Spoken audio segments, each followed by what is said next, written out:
Yeah, and with the whole imagination thing, like this, I had this question for a while with like trying to write things down and then the whole writing area, because I know you're into that.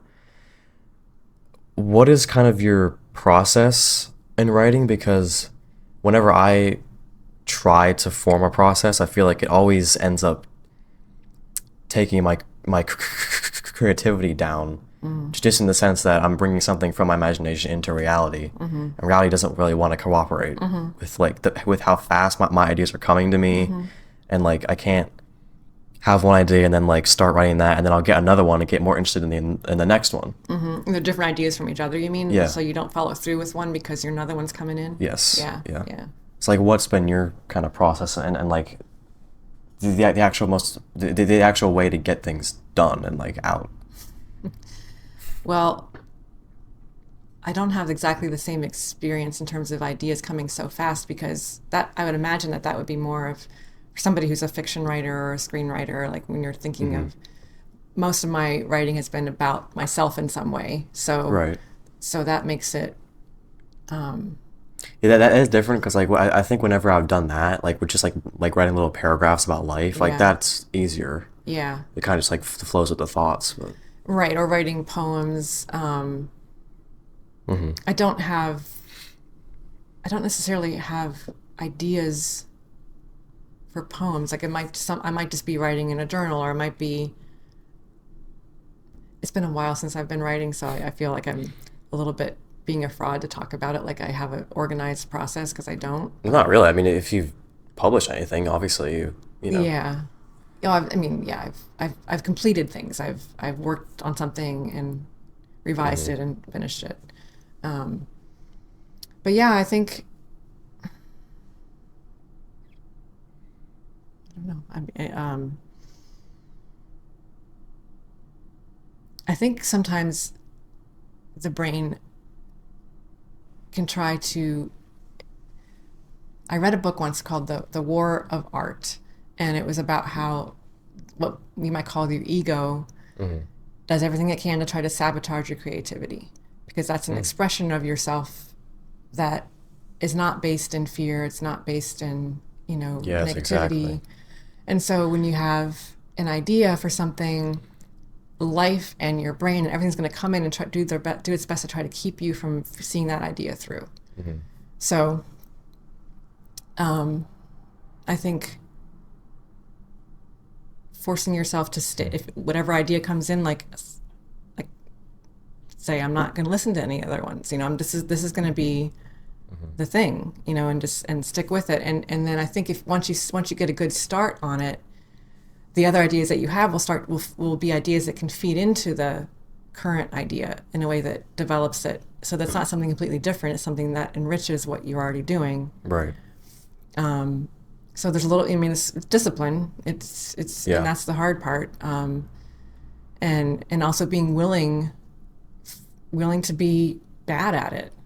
Like Yes, that's a big part of it. there's a famous chapter in a famous book about writing, and the chapter is called Shitty First Drafts, and it's about like you just have to have To be okay with that. be okay with that, Yeah. and like be okay with feeling awful about yourself, and trust that it will. You just keep working at it. Yeah. You can turn it around, but there's a lot of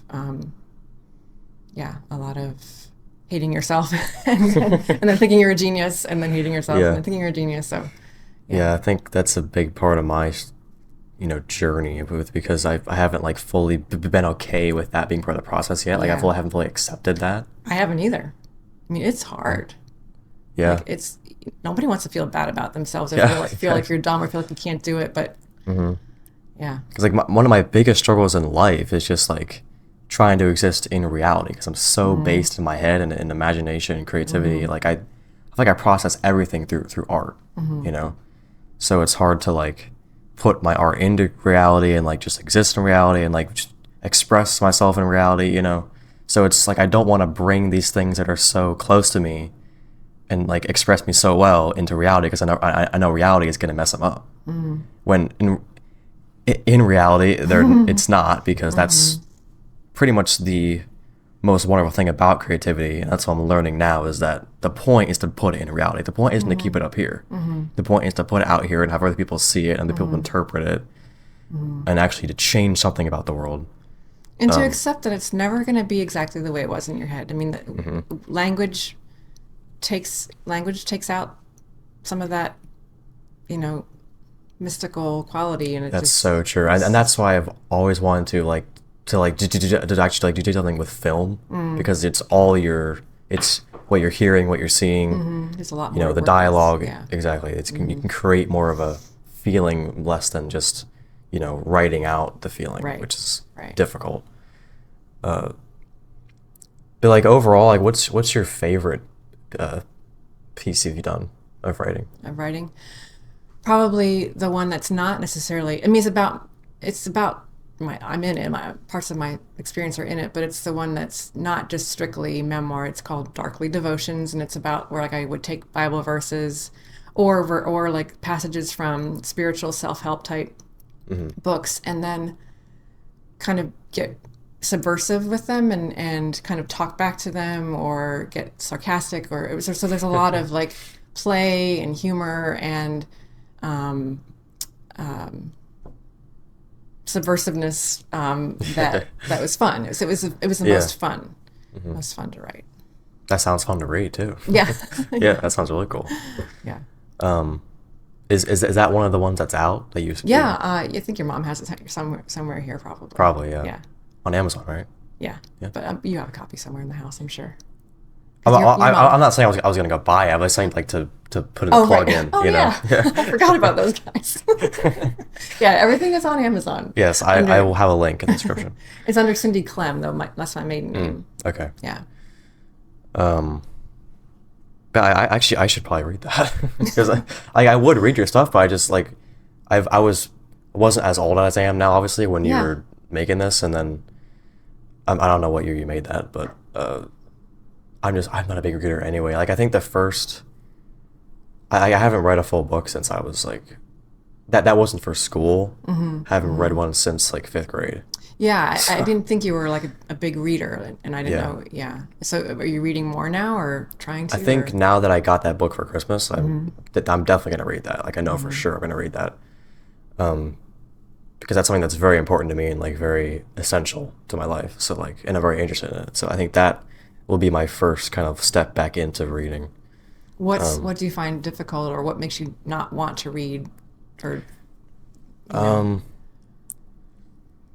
I think I'm not really sure what it is. I mean, it's obviously very different from like I just love like watching things, like watching YouTube, because I'm obviously into that type of stuff. Like I love watching podcasts, like because you could say like about my generation, like oh they don't and I'm only talking for myself. I'm talking for everybody else, but like oh it's all about the short attention span that they don't want to sit down and read. But like I'll watch a 2-hour podcast, so like I kind of should get that credit. You know what I mean? Like I have long attention span. I just I don't know what it is about reading. I mean I haven't really tried to like see what it's like, because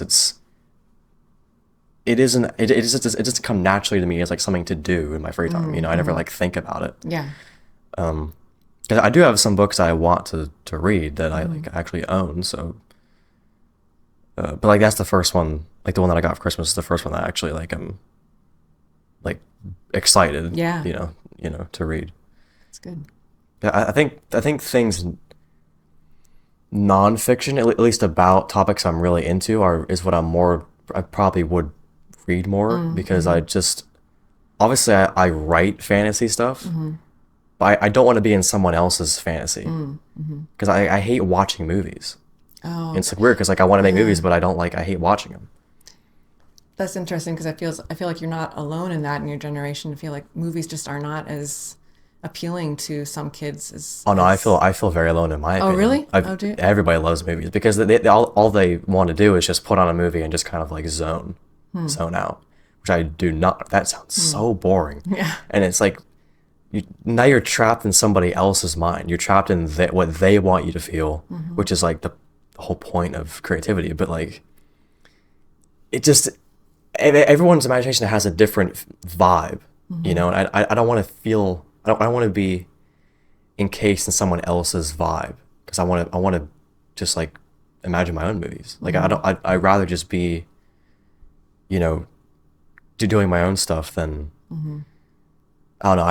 I can't pay attention. I can't pay attention for that long in movies. And if it's like a very emotionally intense movie, which is also very, that's what I want to write. But I don't want to watch somebody being tortured or someone going through like a loss of a family member. Like is ever like there's one show that my mom watches where and this guy's wife dies.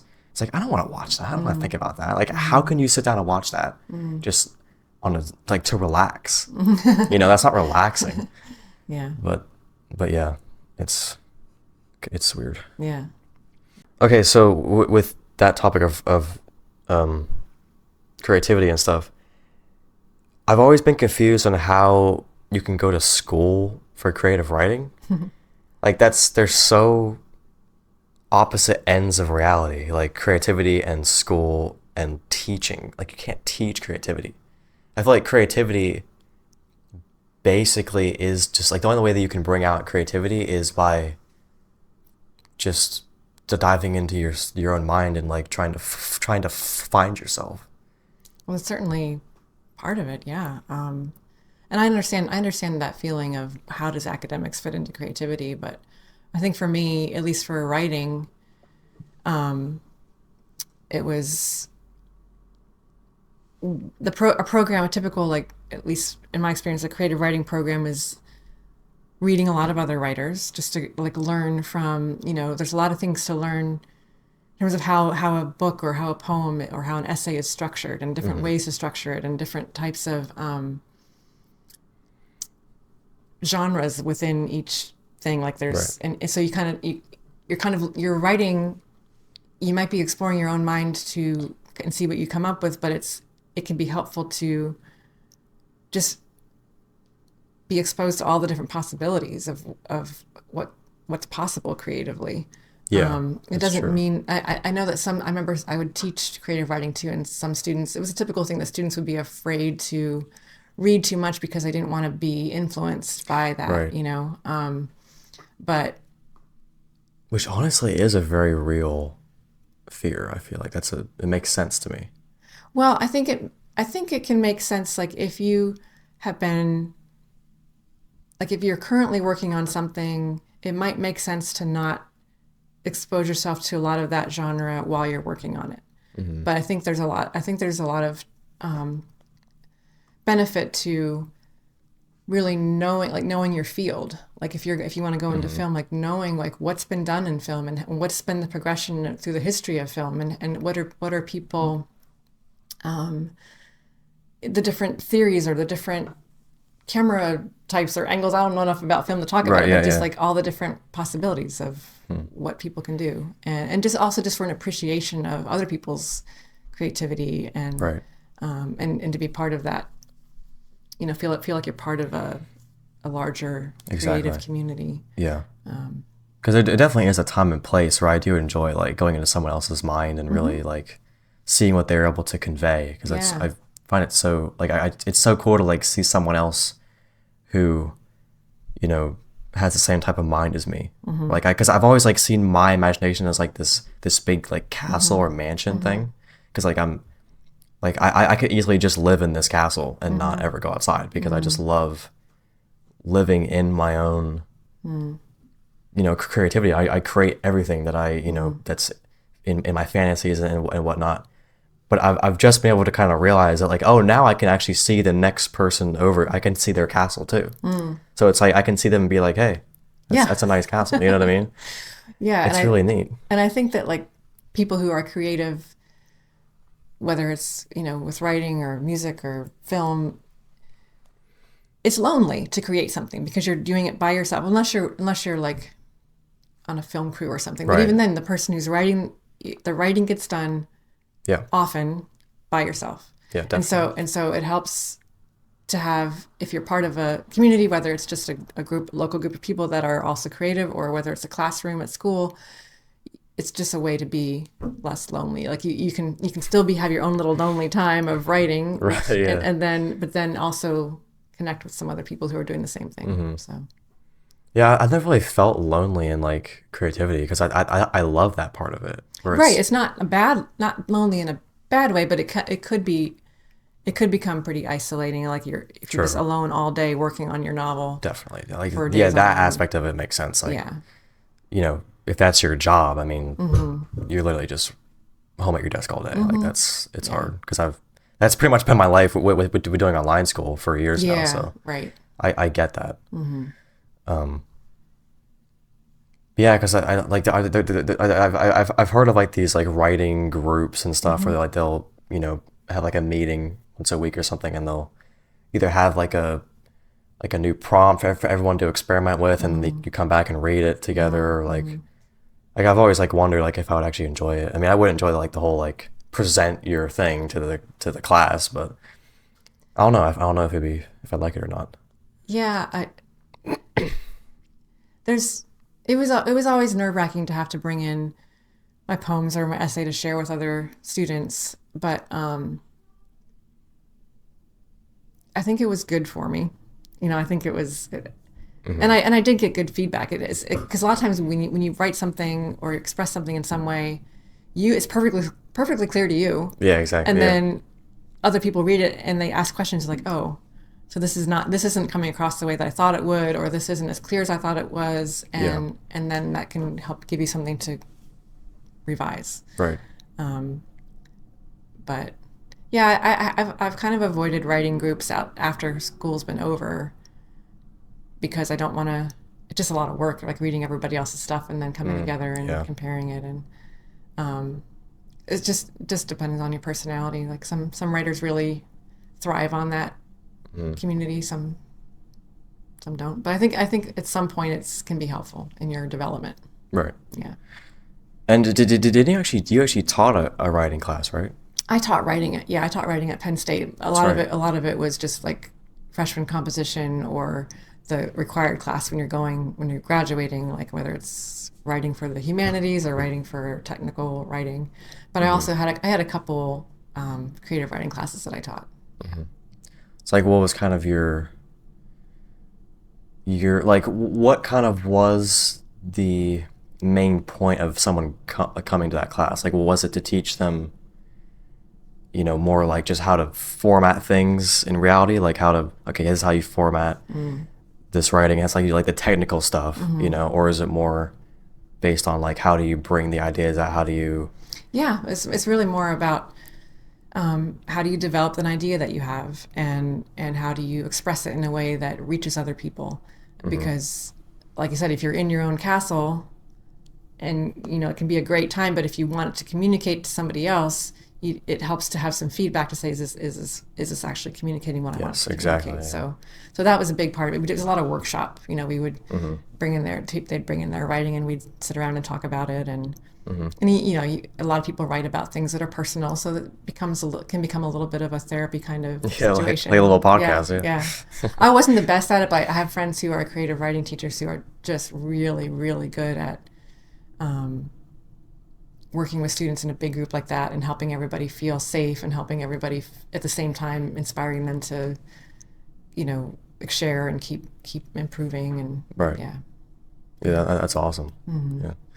So that was overall a positive experience, you'd say? No, I did not like teaching. No, I think it could have been a positive experience and I think that me being in creative writing classes was a positive experience. Okay. I Yeah. just was not. I'm not a teacher in that format. I don't Right. enjoy it. I ain't been this high on Perkins in a long time. I ain't been this high on Perkins in a long time. I took 230s and a half of a third one. I feel like I can see everything with my third eye. Feel like I'm floating, see the world from a bird's eye view. These drugs remind me of a girl I knew. A little sweet, a little sour, and it vibes with the mood. Ain't no competition, baby, but I'm higher than you. Pray to God I never come down, down, down.